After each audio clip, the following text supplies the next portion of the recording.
बोले एक प्रदेश था, एक देश था, विश्व प्रसिद्ध कई देश था। तो कहते हैं इसमें सत्यकेतु नामक राजा राज्य करता था। इनकी दो संतानें थी, प्रताप भानु और अरिमर्दन। धर्म रुचि इनके मंत्री थे।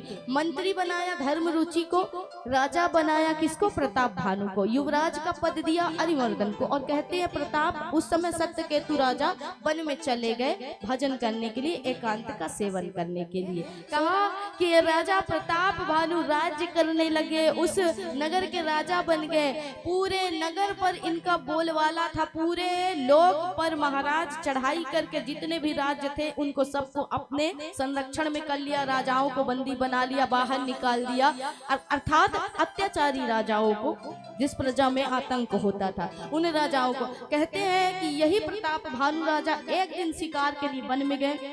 एक कालकेतु नाम का सुअर था, उसने इनको भटका दिया और भटकाते हुए विंध्याचल के जंगलों में ले गए। वहीं पर इनको भूख प्यास लगी, अकेले थे। अब उसी समय इनको कोई नजर नहीं आया तो एक कुटिया दिखी। इस कुटिया में ये जलपान करने के लिए चले गए। कहते इसी कुटिया में साधु बन करके इनका पुराना शत्रु एक राजा बैठा था, कपट मुनि के रूप में। कहा जाता है कि प्रताप भानु इनके पास गए, उनको देख करके प्रणाम किया और कहा मुनिवर आप कौन है? कहते हैं इस राजा ने देख लिया और समझ गया कि मेरा शत्रु है, इससे बदला लेकर के रहूंगा। उसी समय निश्चय ले लिया। कहा जाता है प्रताप भानु को अपने पास बिठाया और अपना परिचय दिया। उस कपट मुनि राजा ने कहा मेरा नाम है एक तनु। जिस समय ब्रह्मा ने इस सृष्टि को बनाया ना, तब से मुझे तन दिया, तब से मैंने तन बदला ही नहीं, इसलिए मेरा नाम है एक तनु। झूठ बोला महाराज। अब झूठा पाखंडी बन करके स्वयं बैठा है तो झूठ बोलेगा ही।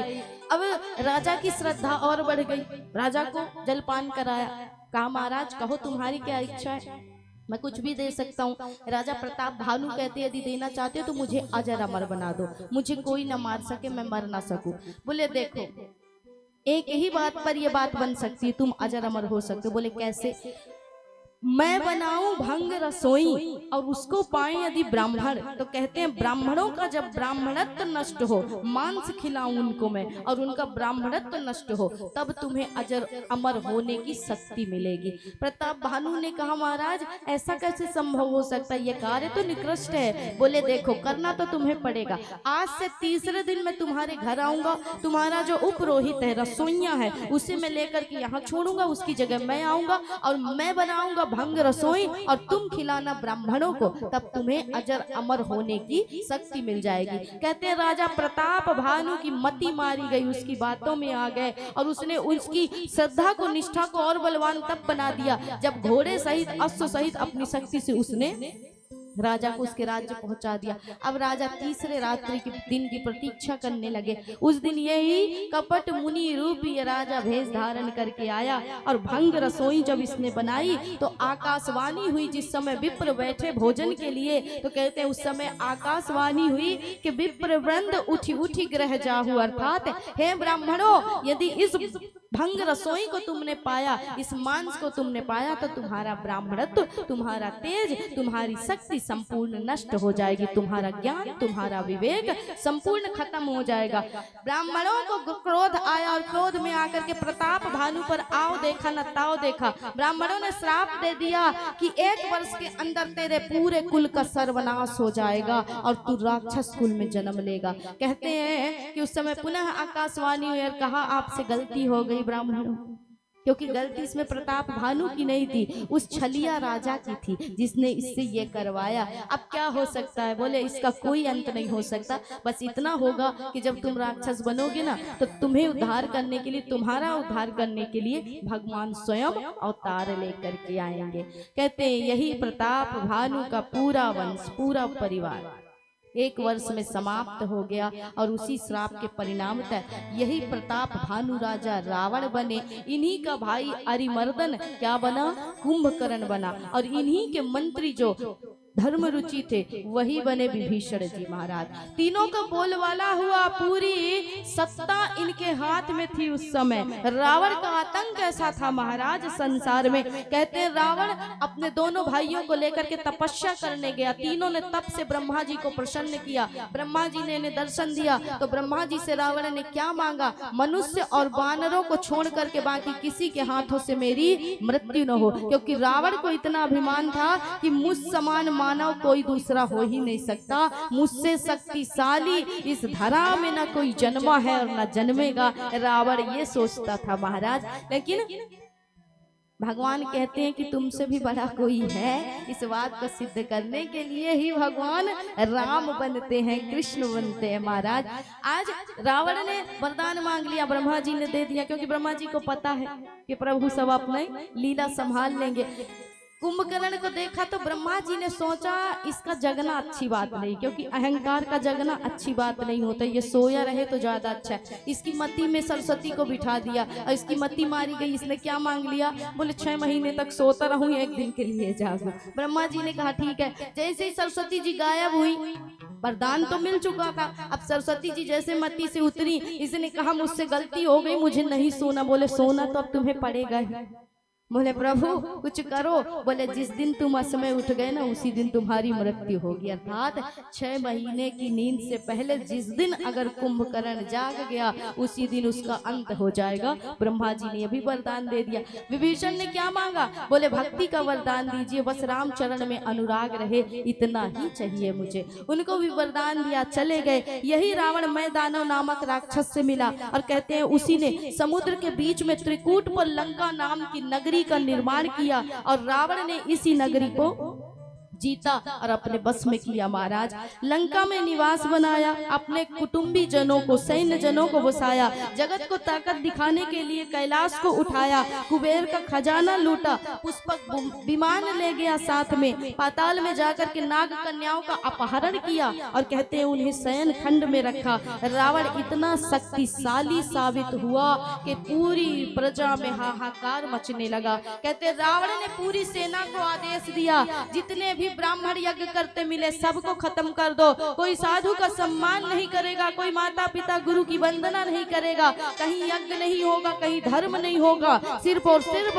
यदि जयकारे लगेंगे तो रावण के नाम का लगेगा, और यदि कोई रावण की जय न बोले तो उसके सिर को धड़ से अलग कर दिया जाए। कहते यही है चांडाल की, राक्षस की निशानी। भले कुल कितना भी बड़ा हो, लेकिन बुद्धि यदि दूषित है तो कहते हैं कुल भी आपका कुछ नहीं कर सकता। महाराज रावण की ऐसी मति बिगड़ी, कहते हैं गोस्वामी जी कि माना ही मातु पिता नहीं देवा, साधुन सन करवा वही सेवा। राम सिया राम जय जय राम, राम सिया राम जय जय राम। ऐसी स्थिति उस समय महाराज के न माता पिता का सम्मान न गुरु की वंदना। कहते हैं साधुओं से रावण अपनी सेवा करवाता था, और उस समय पृथ्वी में ऐसा प्रकोप, ऐसा पाप बढ़ा, ऐसा धर्म बढ़ा कि पृथ्वी भी कांपने लगी। गौ का रूप धारण करके ब्रह्मा जी के पास गई। ब्रह्मा जी कहते हैं कि कोई वरदान मांगे तो मैं उसे वरदान दूं, तब इस रावण का अंत हो, लेकिन अब इसका अंत एक ही उपाय से होगा। बोले जिसने हम सबको बनाया है वही अब इसका अंत करेगा। गौ माता जाकर के विष्णु जी से प्रार्थना करती हैं, देवताओं से प्रार्थना करती हैं कि हे देवो, वनस्पतियों का जितना मुझे भार नहीं लगता, ये नदियों का जितना मुझे भार नहीं लगता, ये पर्वत जितना मुझे भार नहीं देते, उतना पापियों का भार मुझे लगता, इसलिए कुछ तो करो। ब्रह्मा इत्यादि देवता सोचने लगे कि भगवान मिलेंगे कहाँ। तब हे देवी मैं भी वहाँ था। शिव जी कह रहे हैं कि मैं भी वहाँ था। मैं देवताओं की बात को सुन करके मुस्कुराया और कहा वाह रे देवताओं, भगवान कहाँ नहीं है। हरि व्यापक सर्वत्र समाना,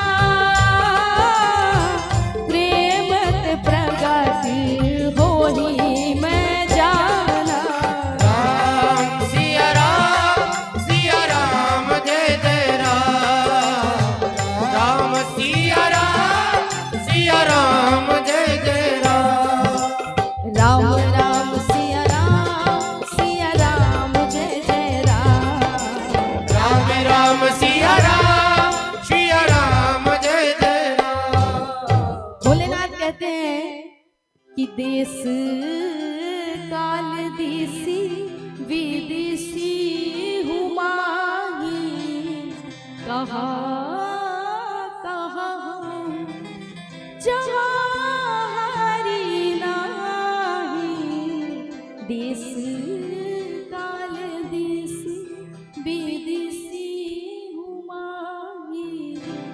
संसार में ऐसा कोई तत्व बता दो, ऐसा कोई स्थान बता दो जहाँ भगवान न हो। भगवान तो हर जगह है, इसलिए हरि व्यापक सर्वत्र समाना, प्रेम ते प्रकट हो ही मैं जाना। तुम चाहो तो प्रेम कर लो, तो प्रहलाद की तरह खंभे से भी हरि प्रकट हो सकते। इसलिए हे देवताओं, बस नेत्र बंद करो, अभाव से पुकारो, भगवान नहीं आ जाएंगे।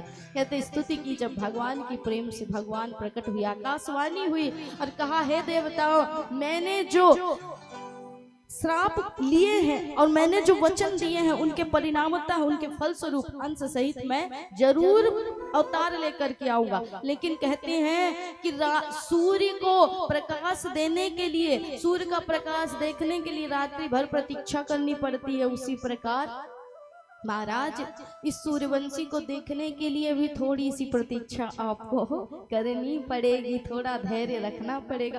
आप जाओ, अपनी गद्दी संभालो, बानर रीछ के रूप में अवतार लो, हम जल्द से जल्द इस धरा में आएंगे और हमारे